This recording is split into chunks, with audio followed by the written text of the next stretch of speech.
এবার জানাবো পুঁজিবাজারের খবর। সপ্তাহের শেষ কার্যদিবসে দেশের প্রধান পুঁজিবাজার ঢাকা স্টক এক্সচেঞ্জ ডিএসইতে সূচকের ঊর্ধ্বমুখী প্রবণতার মধ্য দিয়ে চলছে লেনদেন। সবশেষ বাজার পরিস্থিতি জানাতে নিয়ে যাচ্ছি ডিএসই ওয়েবসাইটে।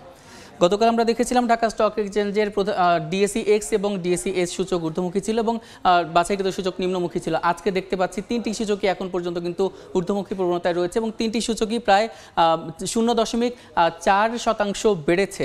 আর আজকে ঢাকা স্টক এক্সচেঞ্জে মোট লেনদেন হয়েছে 220 কোটির কাছাকাছি। আর এই পর্যন্ত যে কোম্পানিগুলো লেনদেন করেছে তার মধ্যে 227টি কোম্পানির শেয়ারের দাম বেড়েছে, 77টি কোম্পানির শেয়ারের দাম কমেছে এবং 84টি কোম্পানির শেয়ারের দাম এখনও অপরিবর্তিত অবস্থায় রয়েছে। এবং ঢাকা স্টক এক্সচেঞ্জে যে আজকে যারা শীর্ষ 20-এ রয়েছে সেই কোম্পানিগুলোর কার অবস্থান কোথায় এটা আমরা এখন জেনে নিব যে কোথায় আছে আসলে কোম্পানিগুলো। তো আমরা দেখতে পাচ্ছি যে এখন কিন্তু টপ 20-র মধ্যে প্রথমেই রয়েছে বাংলাদেশ শিপিং কর্পোরেশন রয়েছে, তারপরে রয়েছে বিচ হ্যাটস, তারপরে রয়েছে সান লাইফ ইন্স্যুরেন্স লিমিটেড। এই তিনটেই কিন্তু রয়েছে। দেখা যাচ্ছে বাংলাদেশ শিপিং কর্পোরেশনের এখন একটি শেয়ার বিক্রি হচ্ছে 98 টাকা, এর একটি শেয়ার সর্বোচ্চ 100 টাকা 80 পয়সা এবং সর্বনিম্ন 94 টাকা 50 পয়সায় বিক্রি হয়েছিল এবং এখন পর্যন্ত কোম্পানিটি প্রায় 26.5 কোটি টাকার লেনদেন করেছে।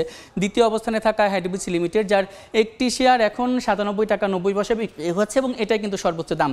তো আমরা দেখতে পাচ্ছি যে ঢাকা বিশ্ববাজারে কিন্তু দেখা যাচ্ছে ডোনাল্ড ট্রাম্পের শুল্ক নীতির পরে কিন্তু সব শেয়ার বাজারে স্টক এক্সচেঞ্জ প্রত্যেকটাই বাড়ছে। বাংলাদেশের কী পরিস্থিতি হয় সেটা আমরা জানবো। তো ডিএসই থেকে এই ছিল আমার কাছে লেটেস্ট আপডেট।